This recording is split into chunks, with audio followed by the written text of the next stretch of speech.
Hey, this is Daniel Norton. I'm here in Lake Mead, Nevada with a Marsaw. And we were cruising along in our Mustang convertible down the highway, and we decided to, this is how she dresses all the time. Basically. I don't know if I should change my style, but I think we match. Casual trip. Just cruising along, and we just thought we'd do a fun shot here. Actually, we were headed to a ghost town, but the road was blocked. So we kind of stopped here, and I thought we could do a really fun shot of like the side of the road, you know, kind of cool shot. And we've actually got, even though we're in the desert and it's normally not cloudy, we've got these kind of like clouds behind us, kind of covering those mountains. And the sun is actually starting to break, so it's hitting Marissa. So I wanted to create a shot that has kind of the power of the sun and the clouds in the back. But because I want things to be consistent, I'm going to use flash. So what I'm going to do is I'm going to use my flash to create a light that feels like the actual sun, so it doesn't seem like it's like completely out of place, right? I'm already shooting into a kind of a darker blue sky because of the clouds. So I'm going to set my exposure based on the environment, and I'm just going to pop her with light. Now, actually, the sun is coming from here, but I'm going to put my light kind of over here to the side because I think it makes for a nicer shot. Plus, she'll have trouble looking directly into the sun. This way I can have her look into the sun to get the beautiful light on her face without her being completely blinded, only a little bit. And this umbrella is, you know, the original reason why people made umbrellas, right, was to be when they're out in the sun, right? So we're going to use it for its traditional purpose. Not super realistic, but just because I think it will create a nicer style and give us a little shape to the umbrella, is I have a second flash over there. So these are both Profoto A1s. And what I did was, you could use TTL, you could do a lot of different things, but the way I did it was I literally just turned the flashes up all the way because I know I want a lot of power. So I'm going to put this one on 10, which is the maximum power. And I'm going to, all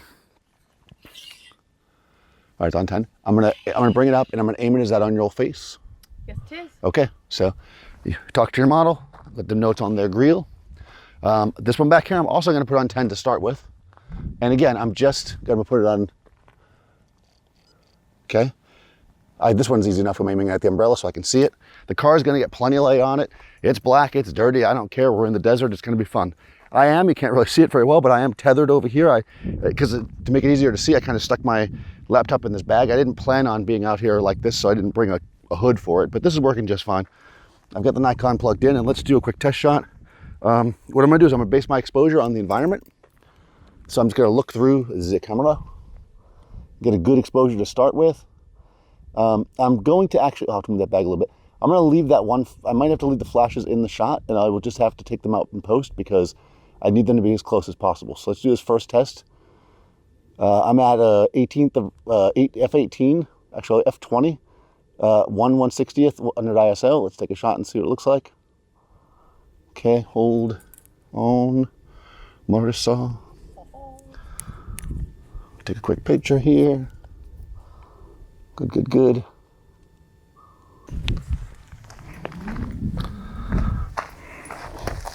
Okay, so I'm taking a peek here. Like I said, the light's in the shot. Actually, my bag's in the shot a little bit too. I'm gonna move it. I'll have to move that because clearly it's crossing the front of the car, and we can't have that. The light stand won't though, so that should be good. Let's take a look at her. Oh yeah, that looks great, right? Nice punchy light on her. The umbrella just has a little bit of a, now we're gonna take the umbrella out clearly once we get going, unless it starts raining, but hopefully it doesn't. We are in the desert. It is cloudy though, so you never know. I'm gonna move this over a bit so it's not in my shot. Then we do one more test to make sure we look good. Once we do, we'll drop the umbrella and life will be good. Here we go. Good, good, good. Let's take a peek. Oh, yes. Let's take a quick peek. Okay, light on her face is perfect. Let's lose the umbrella, make sure the hair light looks good.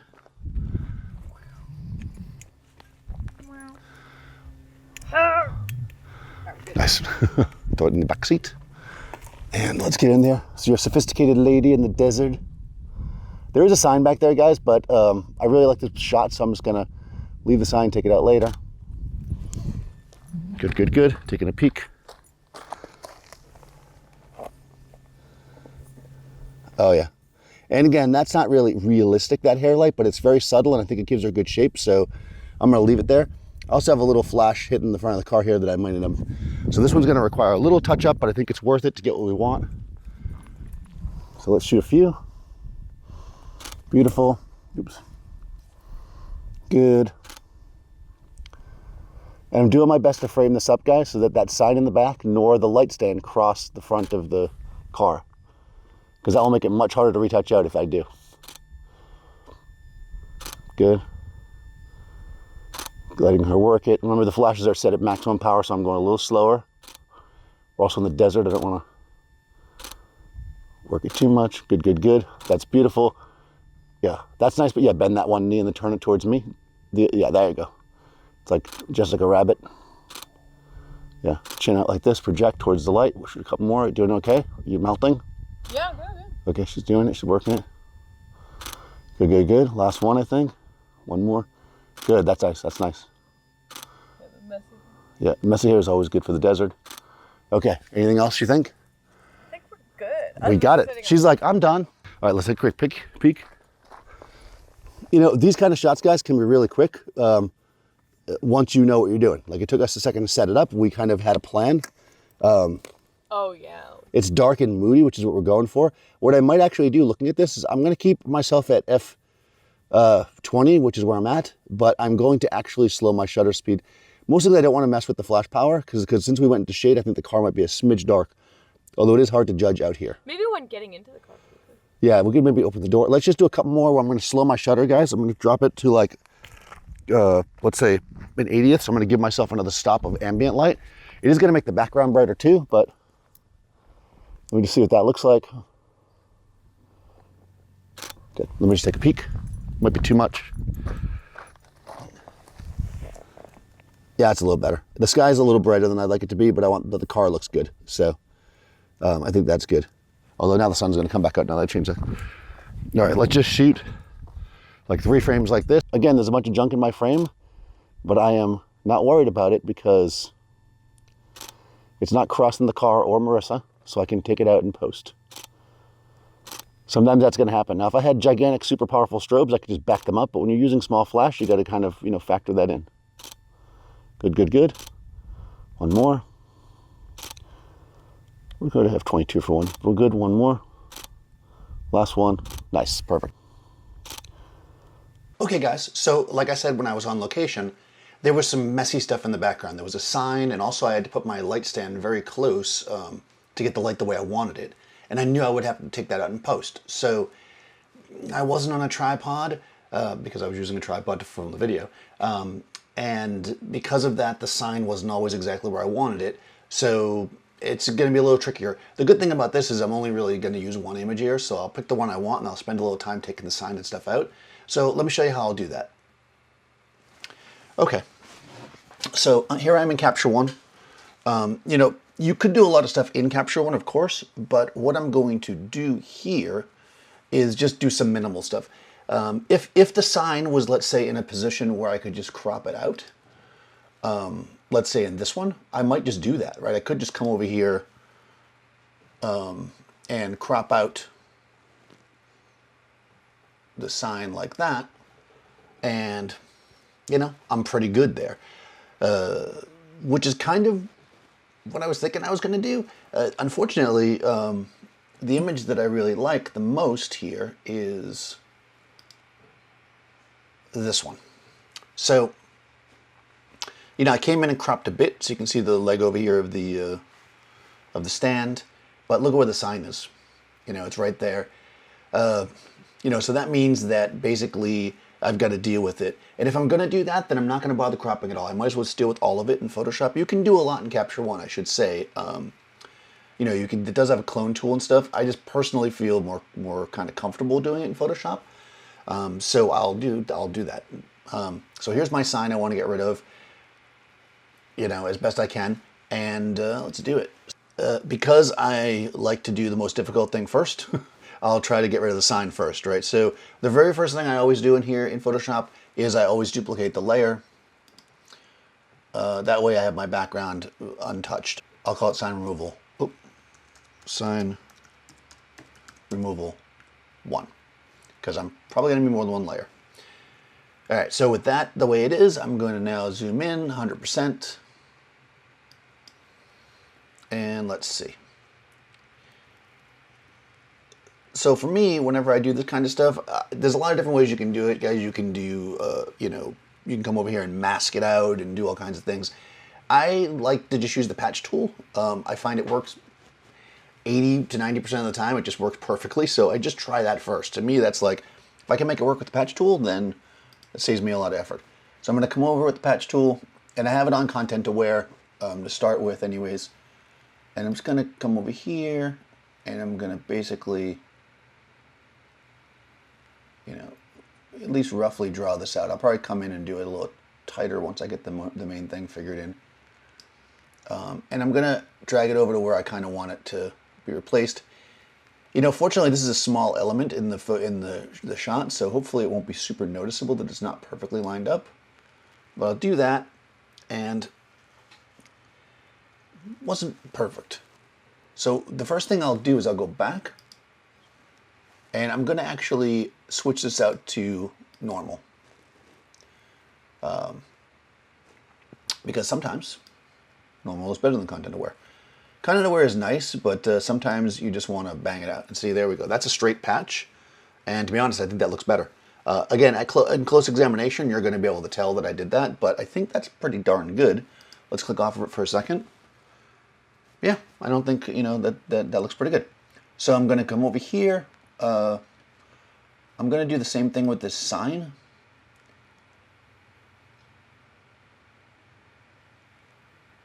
Should have enough space to do the whole sign at once. Sometimes I'll do these things in little pieces. But I think I have enough space here. Let's try that. Okay, that doesn't look terrible. I mean, if I wanted to get extra fancy, I think I'd add some of this over to here, but let's just get rid of this thing first. Let's not get ahead of ourselves. This actually looks like kind of part of the bush. So I'm wondering if I should leave it, but yeah, let me see if I do the same thing. I'm going to take my patch tool. And, you know, as you're dragging the patch tool over, right, you start to see what it's drawing from. So what I'm looking at is an area that looks like it matches the top part as much as possible without being too weird. Like if you leave too much, like if I did this, right, that obviously doesn't look right. So I want it to kind of look like branches coming up. That looks decent. You know, in an ideal world, I'd take it from exactly where I took the other one, but it doesn't always work out that way. But I think that actually looks pretty good right there. All right. Yeah, I mean, that looks pretty darn good. Photoshop is very, very powerful, guys. So that's good. I mean, again, I could get fancy and start trying to make it look better. But first of all, let's look at this at screen size. That's usually what I do once I do that. Yeah, that's pretty darn good. All right, so I'll leave that for now. I'm now going to go over and I'm now going to duplicate this layer again. Duplicate. This one I'm going to call light stand.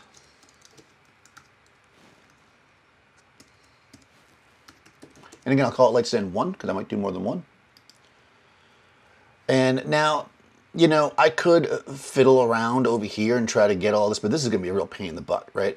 So I think what since I can crop this one, and I had actually looked at it as a crop and it worked pretty well, I think I'm going to probably crop it. Let's go to 100% again. The thing I can't crop out properly, I don't think, to get a good composition and everything, is this leg. So I'm going to come in here, and again, I'm going to use the patch tool, and I'm going to do it in chunks.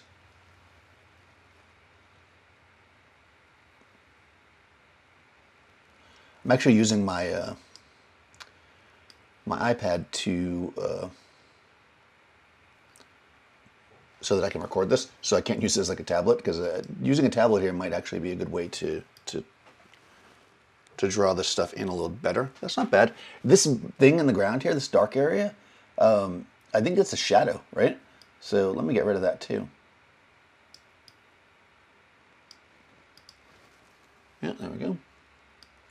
And again, I'm just trying to draw from areas that that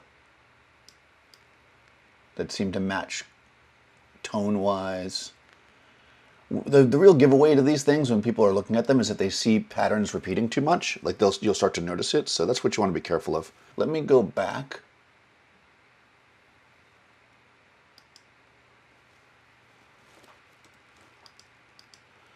and let me crop it, you know? I think I want to crop this to where it needs to be. Once I do that, then I'll have a better idea of how much I actually need to take out. So I'm going to come over with my crop.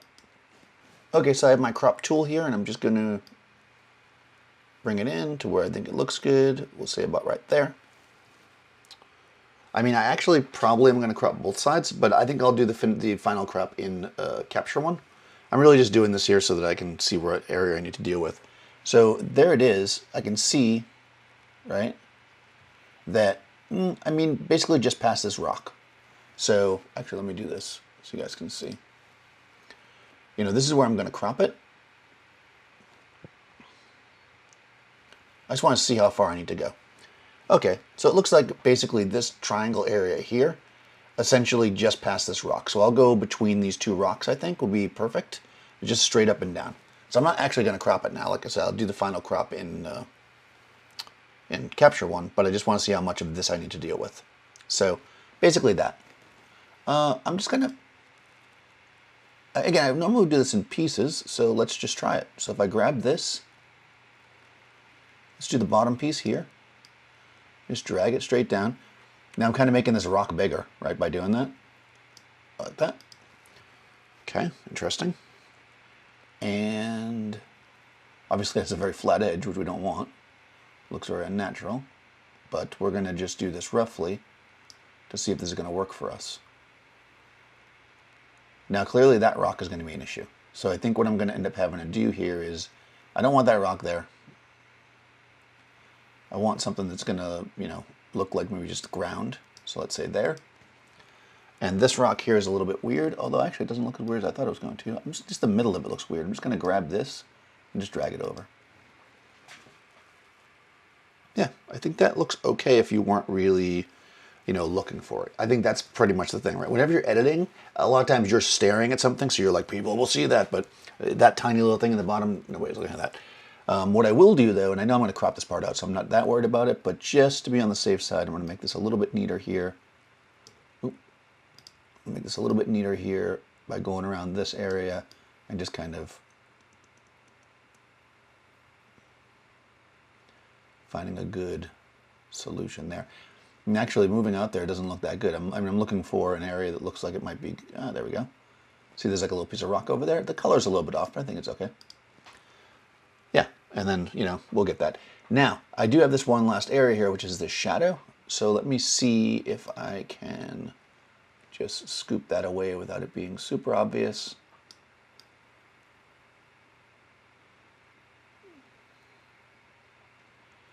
Again, repeating stuff is what's always hard, so I'm not lining it up exactly the same.